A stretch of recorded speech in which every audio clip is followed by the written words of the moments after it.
ये लीजिए मैडम आपका ऑर्डर। पापा आप ये डिलीवरी वाले का काम कर रहे हैं? ये सब छोड़, तू ये बता तू यहाँ क्या कर रही है? वो पापा हम कल ही यहाँ पे शिफ्ट हुए हैं, वो इनको ऑफिस का कुछ काम था तो उसके लिए हम यहाँ पे आए हैं। और मैं आपको बताने ही वाली थी लेकिन मुझे टाइम ही नहीं मिला।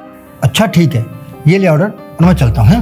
पापा मेरी बात अभी खत्म नहीं हुई है, पहले आप मुझे ये बताइए कि आप ये डिलीवरी का काम क्यों कर रहे हैं? अरे बेटा ये सब छोड़, ये बता दामाद जी कहाँ है? वो तो घर पे ही है, लेकिन आप बात क्यों घुमा रहे हो? आप मुझे बताइए ना, आप डिलीवरी का काम क्यों कर रहे हैं? अच्छा घर में है, कोई बात नहीं। अच्छा मुझे बहुत काम है, अभी मैं चलता हूँ, बाद में बात करेंगे, ठीक है? अरे पापा आप मुझे पहले सब बता के जाओगे कि क्या चल रहा है? अरे पापा जी आप जीते रहो बेटा। और कैसे हैं आप? मैं अच्छा हूँ। धर्मेंद्र क्या अच्छे है, ये देखो ना यहाँ पे डिलीवरी का काम कर रहे हैं। क्या डिलीवरी? पर पापा जी आपकी तो बहुत अच्छी जॉब थी ना? हाँ बेटा जॉब तो थी, लेकिन कुछ दिनों पहले ना मेरी जॉब छूट गई। क्या जॉब छूट गई? कब? हो गए होंगे बेटा 6 महीने के आसपास। अरे अगर आपकी जॉब छूट गई थी तो हमें बताना तो चाहिए था, आप हमारे साथ आके रह लेते।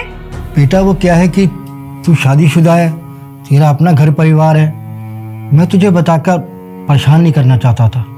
बेटा अब मैं इस दुनिया में अकेला ही हूँ, तो जो मिल जाता है उससे गुजारा हो जाता है।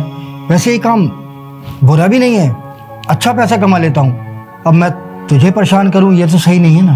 अब बेटा मैं अकेला हूँ तो कितना खर्च कर लूँगा, जो मिल जाता है ना उससे अच्छा गुजारा हो जाता है। दिन भर काम करता हूँ, रात को खा पी के थक के सो जाता हूँ, और क्या चाहिए। वैसे मुझे इस काम से कोई परेशानी नहीं है, बहुत अच्छा काम है। पापा जी मुझे तो ऐसा लगता है कि आप हमें अपना मानते ही नहीं है। अगर आप हमें अपना मानते ना तो इस तरीके की बातें ना करते और हमारे साथ हमारे घर पे रहते। पापा मैं आपकी बेटी हूँ, आपका अपना खून हूँ। अरे क्या जरूरत है आपको ये सब करने की? हम मेरे पास आते, क्या मैं आपको नहीं रखती? क्या बात कर रहे हो बेटा, एक बाप अपनी बेटी के घर में कैसे रह सकता है? लोग क्या कहेंगे कि दामाद के घर में एक बाप बोझ बनकर बैठ गया है। अरे बेटा हम तो अपनी बेटी के घर का पानी भी नहीं पीते। मैं तुम्हारे घर में रहकर तुम्हारा बोझ नहीं बनना चाहता। अरे पापा जी इसमें बोझ वाली क्या बात है? अरे ये घर आपका है, हम आपका परिवार हैं। और हाँ, जितना हक मेरे माँ बाप का इस घर पे है ना, उतना ही हक आपका भी है। आपको इस घर में रहने से कोई मना नहीं कर सकता। आप प्लीज हमारे साथ रहिए। पापा मैं आपकी बेटी हूँ, आप ये सब काम क्यों कर रहे हैं? अगर आपका कोई बेटा नहीं है तो क्या हुआ, मेरी जिम्मेदारी बनती है कि मैं आपका ख्याल रखूं। वो अलग बात है कि आप मुझे कुछ नहीं मानते, तभी तो आप ये सब कर रहे हैं, तभी आप मेरे पास नहीं आए। कोई जरूरत नहीं है पापा जी को यहाँ पे फोर्स करके रोकने की, क्योंकि पापा जी यहाँ पे रुकना ही नहीं चाहते हैं, क्योंकि पापा जी हमें अपना समझते ही नहीं है। अगर पापा जी हमें अपना समझते ना तो हमारे साथ इस घर में रहते।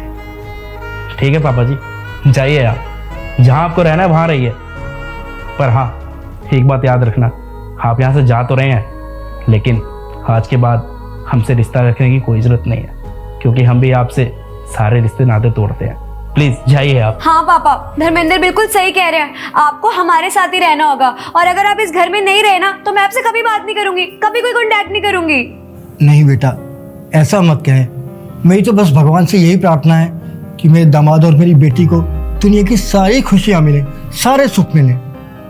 और बेटा तुम ही बताओ, इस दुनिया में तुम दोनों के अलावा मेरा है कौन? तुम ही तो हो ना मेरे अपने। ये हुई ना बात। ठीक है पापा जी, आज के बाद आप इस घर में रहेंगे हमारे साथ। समझ में आ गया आपको? हाँ पापा, आपको मेरी कसम है, चलिए अंदर आइए। तुम देख नहीं हो ना कब से पापा जी गेट पे खड़े हुए हैं। अरे अंदर बुलाओ इनको। अच्छा तुम एक काम करो, तुम जाओ एक गिलास पानी लेके आओ। पापा जी आप अंदर आइए।